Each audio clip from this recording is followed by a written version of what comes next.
Russia has launched yet another wave of missile strikes right across Ukraine.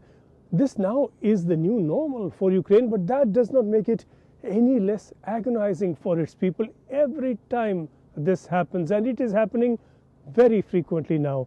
The attacks bring further damage every time they come. Several people have been killed in this new round of attacks, including people killed in Kryvyi Rih.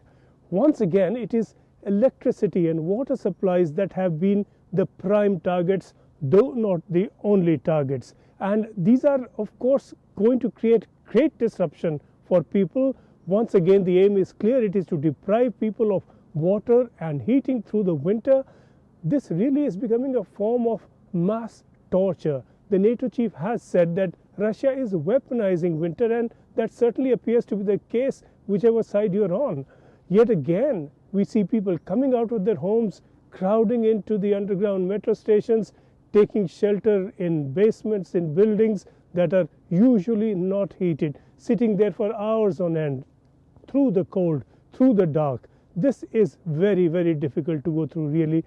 Several explosions have been heard in Kyiv, and Kharkiv, the second largest city in Ukraine, is entirely now reported to be without electricity.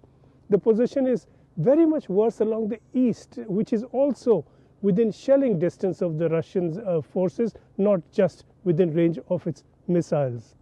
We've had repeated assessments now from Ukraine earlier and from the Ministry of Defense in Britain that Russia is running out of missiles. That appears not to be the case, and in any case, Russia appears to be stepping up missile production fast and appears to launch a missile attack once it has enough.